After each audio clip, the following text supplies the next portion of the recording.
فمن تمسك بكم وأمنا من لجأ إليكم.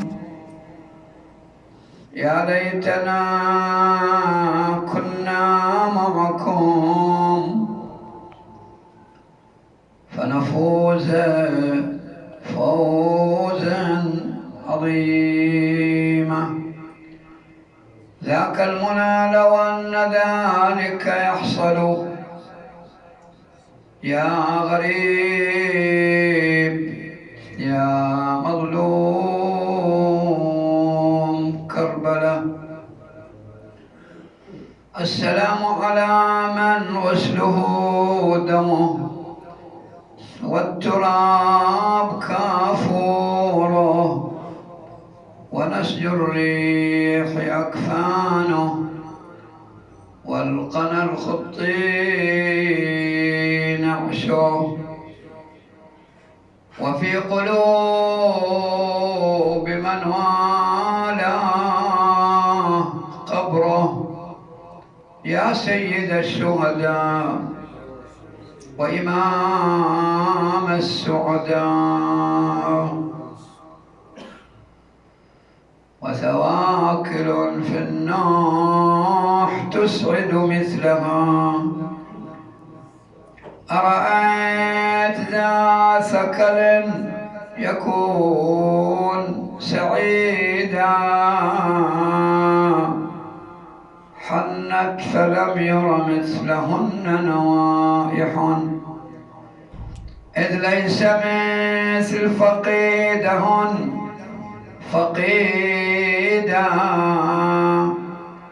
للعيس تحكيها إذا حنت ولا الورقة تحسن عندها التغريدا. عبراتها تحيي الثرى لو لم تكن زفراتها تلو الرئاب همودا. نادت فقطعت القلوب بشجوها لكنما انتظم البيان فريدا. إنسان عيني يا حسين أخي يا أملي وعقد جماني المنضودا. ما لي دعوتك يا مظلوم لا تجيب ولم تكن عودتني من قبل ذا صدودا. لمحنة شغلتك عنا يا أبو علي أم قلن حاشاك إنك ما برحت ودودا. أفهل سواك مؤمل يدعى به فيجيب داعية ويورق عودا. وقفت على التل شابكة بعشرها على راسها وهي تنادي ابن أمي يا حسين نور عيني يا حسين سرور دهري يا حسين إن كنت حيا فادركنا. هذه الخيل والرجال هجمت علينا وإن كنت ميتا فأمرنا وأمرك إلى الله. يقول حميد بن مسلم رأيت امرأة واقفة بباب الخيمة والنار تشتعل في ثيابها. قلت لها أمة الله النار النار انجب نفسك. قالت لك عني يا ظالم كيف أمضي ولنا في الخيمة عليل مريض. يا سمع الحسين صوت العقيل يدوي في المعركة، قام ثلاثا كب في المرة الرابعة على حر وجه، المعذرة إلى الله ثم إليك يا زينب، يا زينب يا ابسم العطش تبدي، يا زينب والترايب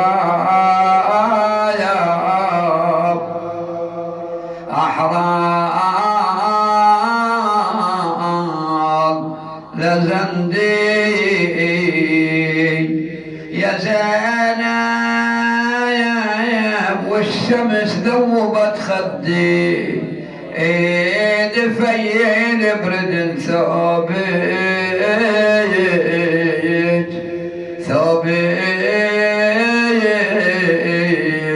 عن الحار، يا زينب ما أحب سكنة تجيني، تعاين حالتي وتسمع ونيني، أنا مالي قلب أشوفنها بعيني، ذليلة ولا الهاية وقليل ينغار، حكم الله علي وعليك جاري جاري، أنا ميسره وانت ببراري، انت بالبراري الضيل عاري، وانا ميسره وانت مطبر، نادت وداري وداري يا خويا تعلم بحالي، وداري أشاجب عن يتاماكم، وداري سمية دورها تزهي، وداري عقبكم يا اخوتي ظلمة وخلية، عقبكم يا اخوتي ظلمة وخلية، لكنما الامر لله ولا حول ولا قوة إلا بالله العلي العظيم، وسيعلم الذين ظلموا أي منقلب ينقلبون، والعاقبة للمتقين.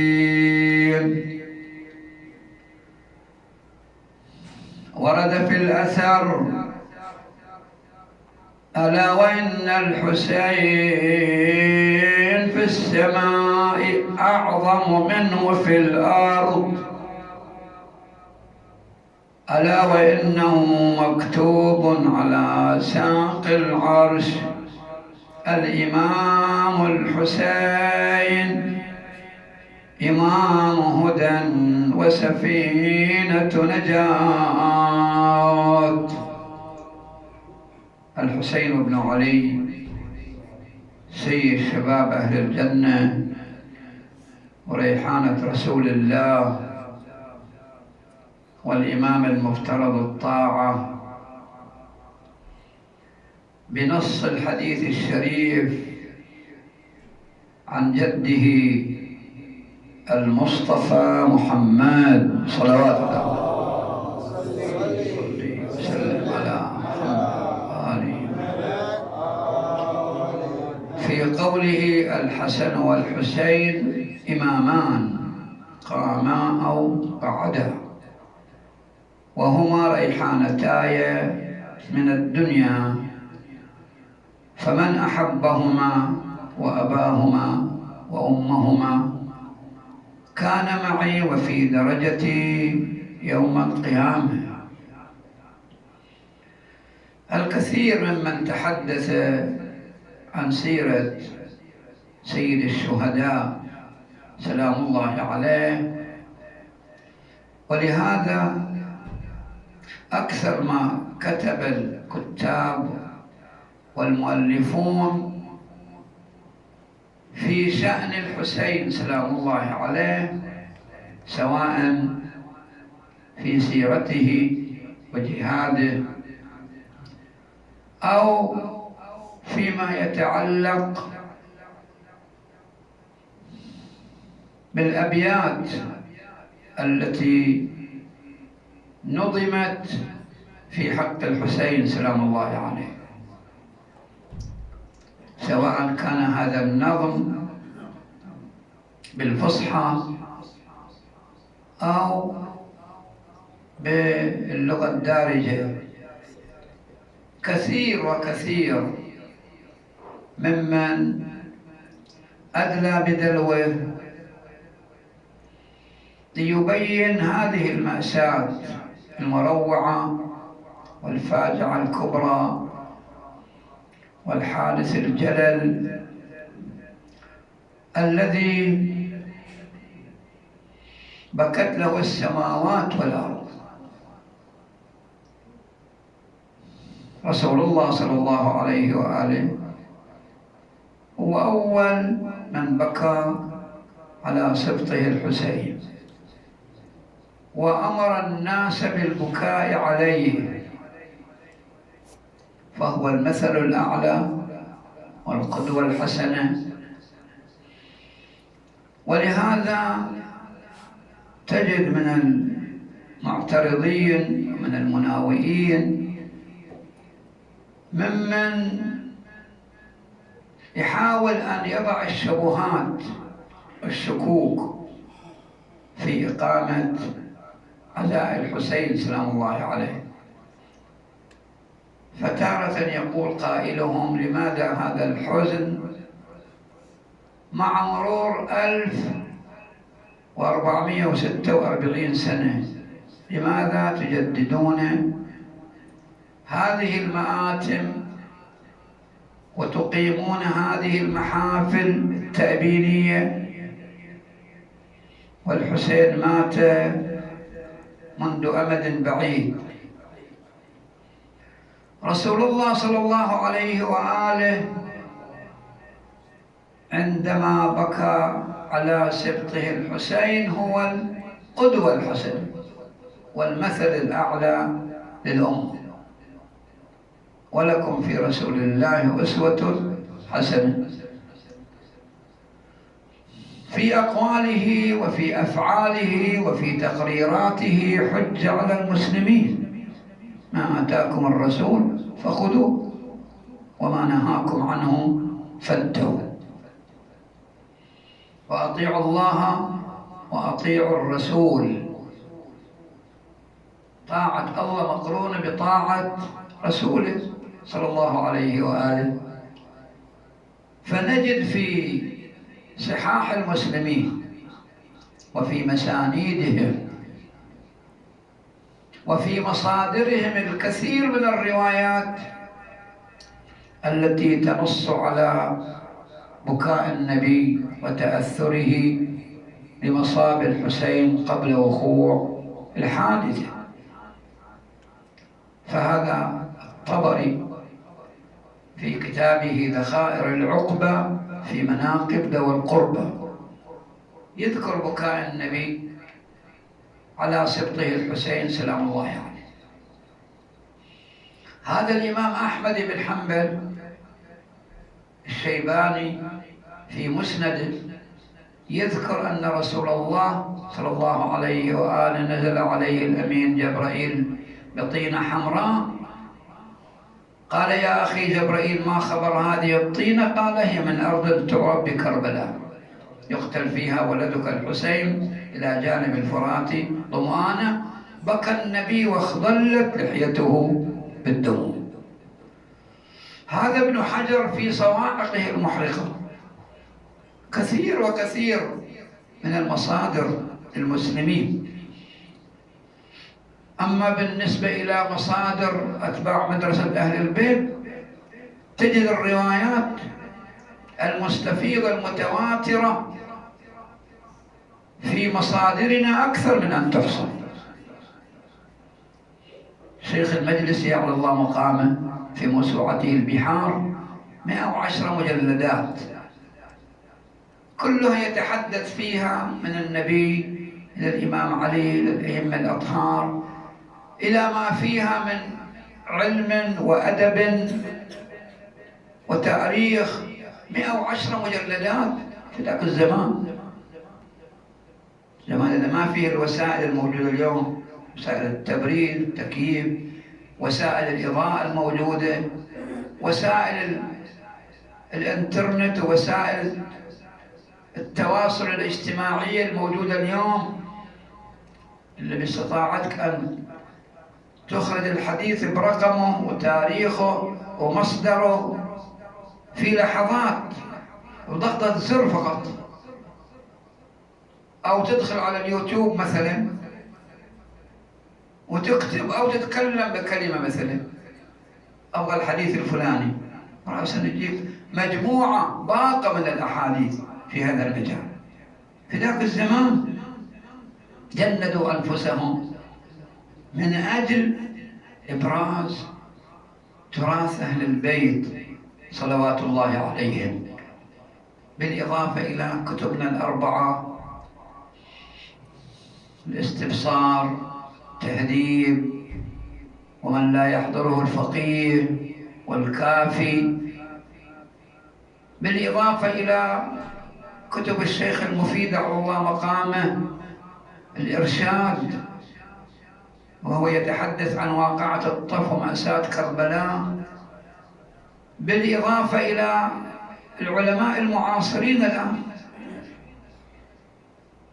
بعضهم انتقل إلى رحمة الله وجواره، أمثال العلامة الشيخ باقر شريف القرشي على الله مقامه في كتابه حياة الإمام الحسين 3 مجلدات ضخمة بأسلوب عصري فيها، بالإضافة إلى الحجة الكرباسي اللي ألف ما يقارب من 120 مجلد في الحسين في زماننا، 120 مجلد في الإمام الحسين سلام الله عليه، ويعترف بأنه ما قدم إلا النزر القليل من حياة أبي عبد الله الحسين. 110 أو 20 مجلد، 120 مجلد في الإمام الحسين سلام الله عليه. تحجر الأقلام والجهد والسهر والتعب الذي بذله هؤلاء من أجل ماذا؟ من أجل أن يبرزوا هذه الشخصية العظيمة كما هي، والحقيقة أنهم ما قدموا إلا لمح خاطفة ونقطة مضيئة من حياة أبي عبد الله الحسين صلوات الله وسلامه عليه. تجد مثلا الإمام الحسن عندما دس إليه السم وبكى الإمام الحسين عند رأسه، قال للإمام الحسن: أخي أنا الذي يؤتى إلي بالسم فأموت به مسموما مظلوما، ولكن لا يوم كيومك يا أبا عبد الله، لا يوم كيومك يا أبا عبد الله، تزدلف إليك 30,000 يقتلونك إلى جانب الفرات ضمانا. لا يوم كيومك يا أبا عبد الله، كلمة الإمام المعصوم. تجي الإمام زين العابدين 34 سنة يبكي على أبيه ليل النهار. الإمام الباقر يحث شيعته على إقامة المآتم. الإمام الصادق سلام الله عليه الإمام زين العابدين يدخل عليه الفرزدق، الإمام الباقر يدخل عليه الكوميت، الإمام الصادق يدخل عليه السيد الحميري، الإمام الرضا يدخل عليه دعب الخزاعي، وهكذا الأئمة الأطهار صلوات الله عليهم. هذاك ذاك الزمان. بعد هذا جاء السيد جعفر الحلي والسيد حيدر الحلي وأمثالها، والابن العرندس وأمثال هؤلاء الشعراء العظام اللي يذكرهم الأميني قدس الله نفسه في موسوعته الغدير في الكتاب والسنة، يذكر هؤلاء الذين نظموا قصائدهم في حب أبي عبد الله الحسين إلى زماننا المعاصر، مثل الجواهري، شيخ محمد مهدي الجواهري في قصيدته العصماء التي كتبت على باب الإمام الحسين سلام الله عليه، على الباب الذهبي للإمام الحسين صلوات الله وسلامه عليه. وهكذا من الشعراء الذين نظموا في الإمام الحسين في زماننا الحاضر، سواء كان بالفصحى أو باللهجة الدارجة الكثير. الأمل عطية الجمري رحمة الله عليه المتوفى سنة 1401، إلى الآن كتابه الجمرات في حياته طبعت 5، وبعد وفاته طبع الجزء السادس من النظم. ما من خطيب من الخطباء إلا وهو يلهج بأبيات ملا عطية الجمري أبو ملا يوسف وما أدراك. أنا من الذين طبعا عاصرت ملا عطية الجمري في البحرين، كنت أقرأ في البحرين سنة 1391 هجرية، 91 و92 هجرية قرأت في البحرين. فكنت أقرأ في نعيم، وأقرأ في منطقة يسموها جد الحاج، وأقرأ في منطقة عراد. فكان قراءتي في جد الحاج سنة يعني الساعة 4، فقلت لهم أنا أريد منكم ربع ساعة فقط، يعني بحيث أقدم مجلسكم حتى أقرأ المجلس الآخر. قالوا لا، احنا عندنا المجلس هذا معتمدين عليه في هالوقت المحدد. شاهدنا، أنا جيت إلى ملا عطية الجمري قدس الله نفسه شاعر أهل البيت، وقلت لي بيني وبينهم ربع ساعة، يعني هو ما الربع ساعة ما يضرهم ولا ينفعني، بحيث آخذ المجلس هذا وأستفيد منه، تعرف. وفعلا جاء بنفسه جزاه الله خير، وتفاوض إياهم. طبعا شخصية متميزة وإلى وجاهته ومكانته، يعني صار شفيع وجيها عند الله، اشفع لنا عند الله. وبعد هذا رحت إلى مزرعته، عند مزرعة، ولما وصلنا المزرعة ملابس اللي عليه نزعها وقعد مثل بالملابس العمل كأنه فلاح، أخذ المسحات وكذا وقام يشتغل. شو بدلك على أن الإنسان يعني عندما يعني يصبح في هذا المجال في الخطابة يعني يتنازل إلى هذه الأعمال في عمل الفلاحة والزراعة وإعمار الأرض وغير ذلك. مثلا شاهدنا أن الرجل عاصرناه ورأينا منه يعني الكثير مما رأينا. كذلك سيد محمد صالح العدناني رحمة الله عليه، الشيخ أحمد بن الشيخ خلف العصفور رحمة الله عليه، الشيخ أحمد مال الله البرباري، وأمثال هؤلاء العمالقة من خطباء البحرين في ذلك الوقت. وتجد أن هؤلاء الذين نظموا هذه الأبيات مثل ملا علي بن فايز، وعندنا في بلادنا أيضا لا ننسى مثلا ملا عبد المحسن العقيلي. ملا عبد المحسن العقيلي في الخارجية شفنا عند ديوان ضخم الزفرات المحسنية. هذا الكتاب الكثير من العلماء قربه، منهم الشيخ باقر شريف القرشي قربه، الشيخ علي بن يحيى، الشيخ سعيد أبو المكارم، شافوا إذا أبيات يدل على أن هذا النظم، يقول وين دارس هذا؟ كلها إلهام، كلها يعني نظم هذه الأبيات بهذا النظم يدل على ماذا؟ على الولاء والمحبة لأهل البيت صلوات الله عليهم أجمعين. فتجد الذين كتبوا عن الحسين ونظموا في الحسين سواء كان بالفصحى أو باللغة الدارجة أو غيرها. نجد مثلا من الذين نظموا في الإمام الحسين بالفصحى العلامة الشيخ حسن التاروتي قدس الله نفسه. شوف القصيدة التي لا زال دويها لهذا اليوم عن الراعبية بالأجرع أثر نقعها فحسين قضى وغلة أحشاه لم تنقعي. القصيدة لا زال الكثير والكثير عندما نقرأ يطالب بإتيانها. ليش؟ لأن في مضمونها وفي بلاغتها وفي تأثرها الكثير والكثير. من قال فينا بيتا من الشعر بنى الله له بيتا في الجنة، كما في الحديث الشريف بنى الله له بيتا في الجنة. آية الله الشيخ عبد الله بن معتوق قدس الله نفسه في ديوانه المعروف ديوان ابن معتوق، وفي هذه القصائد وغيرهم من هؤلاء الشعراء. حج أحمد العوة أمي لا يقرأ ولا يكتب. حج أحمد العوة شفنا أمي لا يقرأ ولا يكتب. وشوف ديوانها الآن محرك الأشجام في رثاء أمناء الرحمن. طبع هذا الديوان سنة 1384 وقرضه الشيخ فرج العمران قدس الله نفسه، وبعد ذلك طبع طباعة جديدة إلا أنه اشترط على من يهديه الكتاب أن يحفظ منه. قال أنا أهديك الكتاب أعطيك إياه هدية لكن تحفظ من أجل أن يخلد ذكره عند الحسين سلام الله عليه. إذن الحسين مهما تحدث المتحدث عن أبي عبد الله الحسين فهو شعلة لا تنطفئ وشمس لا تغيب. كذب الموت فالحسين مخلد. كلما أخلق الزمان تجدد.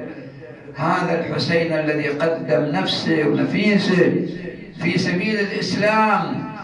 وتعرف جزيرتنا ضمت في جنباتها كثير من الخطباء ومن القراء، سواء من رأيناهم مثلا في الصغار مثل الشيخ علي بن إبراهيم آل عبد الخالق أو الفليتي كما هو معروف، كان من الخطباء البارزين ومن العلماء أيضا. الملا عبد الله الحجاج رحمة الله عليه طبعا عاصرنا. أنا قرأت إياه مقدمة في أرض الجبل في بيت المهندور، وقرأت إياه عن حجي منصور الصادق في الحوامة، قرأت إياه مقدمة يعني أشهر معدودة في ملا عبد الله الحجاج رحمة الله عليه.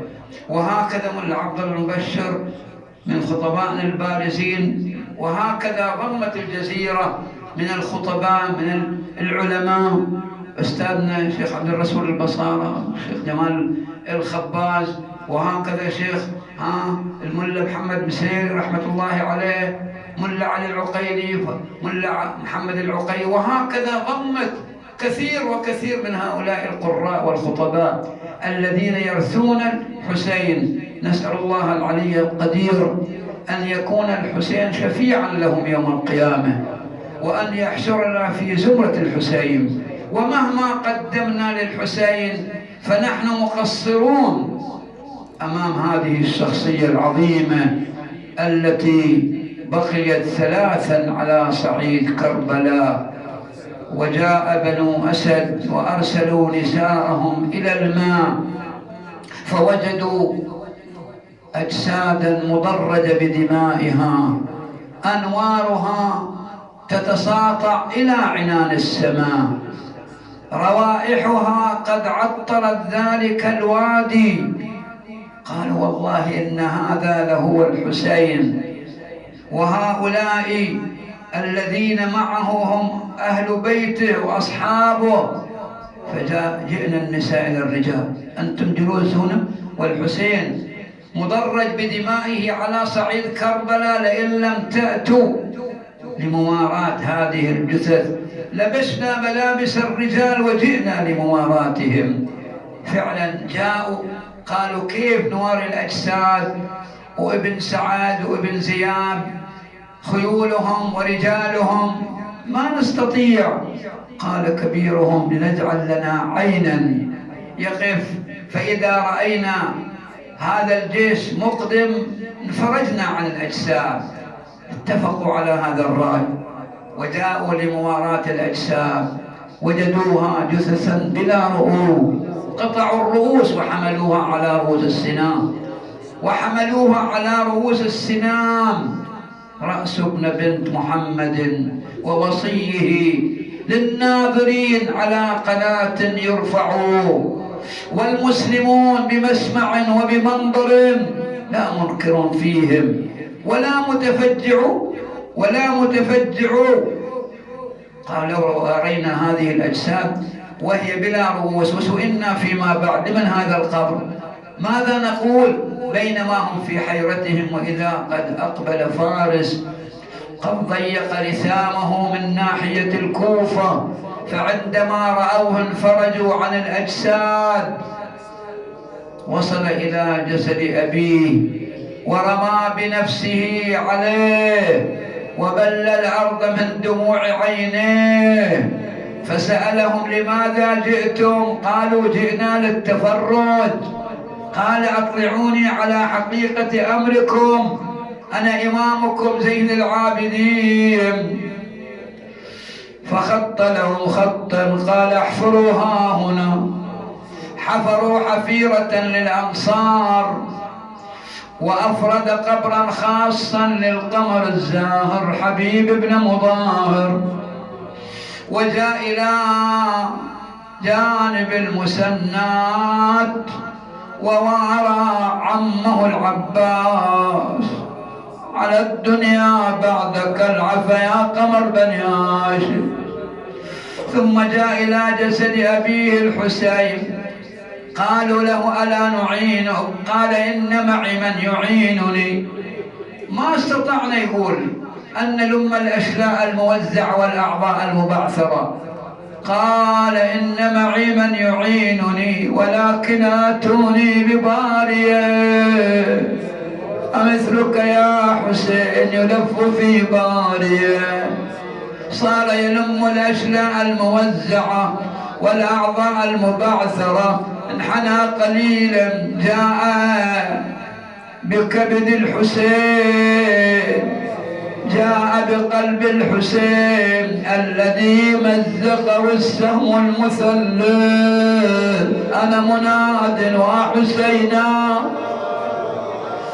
انحنى قليلا جاء بخنصر الحسين الذي قطعه بجد الكلب. أنا مناد وحسينا. صار يلم الأشلاء الموزعة والأعضاء المبعثرة وهو يقول بسم الله وبالله وفي سبيل الله وعلى ملة رسول الله. هذا ما وعد الله ورسوله وصدق المرسلون.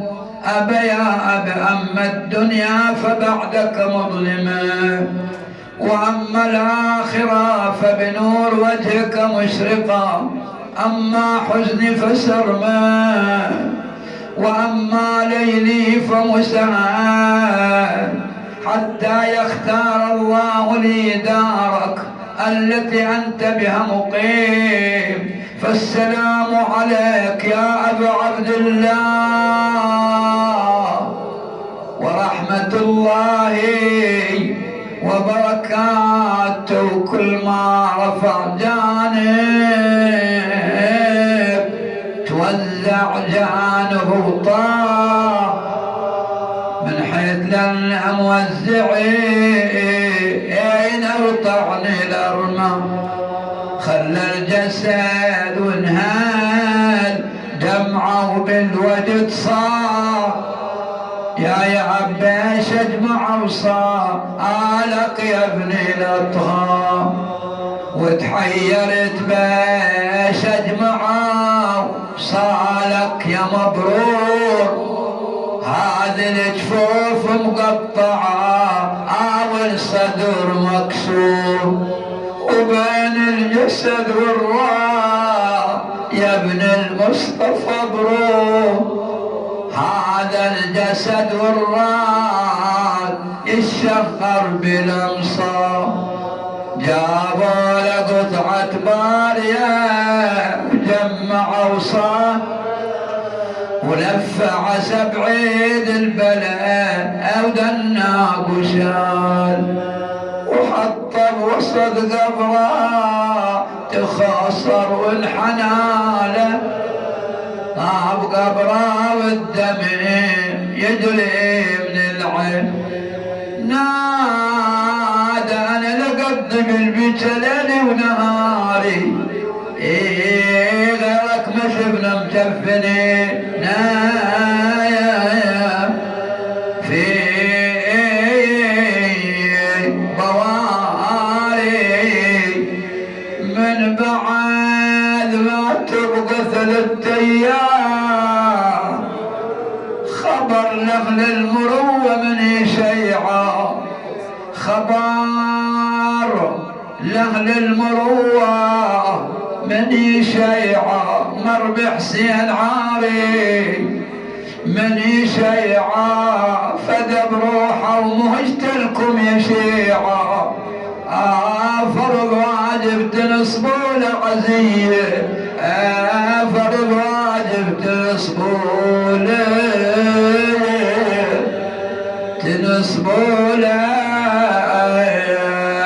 عزيه ولصدره تطأ الخيول وطالما بسريره جبريل كان موكلا. اللهم صل على محمد وآل محمد. إلهي عظم البلاء وبرح الخفاء وانقطع الرجاء وضاقت الأرض ومنعت السماء وأنت المستعان وإليك المشتكى وعليك المعول في الشدة والرخاء. صل على محمد وآل محمد أولي الأمر الذين فرضت علينا طاعتهم وعرفتنا بذلك منزلتهم ففرج عنا يا الله فرج عنا يا الله فرج عنا يا الله لحقهم فرجا عاجلا قريبا كلمح البصر أو هو أقرب من ذلك. يا الله يا الله يا محمد يا علي ويا علي ويا محمد كفياني فإنكما كافيان انصراني فإنكما ناصران. يا مولانا يا صاحب الزمان العجل العجل الغوث الغوث الساعة الساعة أدركني يا ابن الحسن بحقك وبحق آبائك الطاهرين المسببون لهذا الماتم الشريف. تقبل أعمالهم أوسع في أرزاقهم واحفظهم في أموالهم وأولادهم ومن يلوذ بهم. إخواني المستمعين احفظهم فردا فردا إلى موتانا وموتاكم ولا سيما المرحوم خادم أهل البيت المولى عبد الله الحجاج والمؤسسة لهذا المأتم السيدة العلوية والحاج عبد الحميد أبو فتحي وعقيلته وجميع موتى المؤمنين والمؤمنات للجميع. الفاتحة مع الصلوات.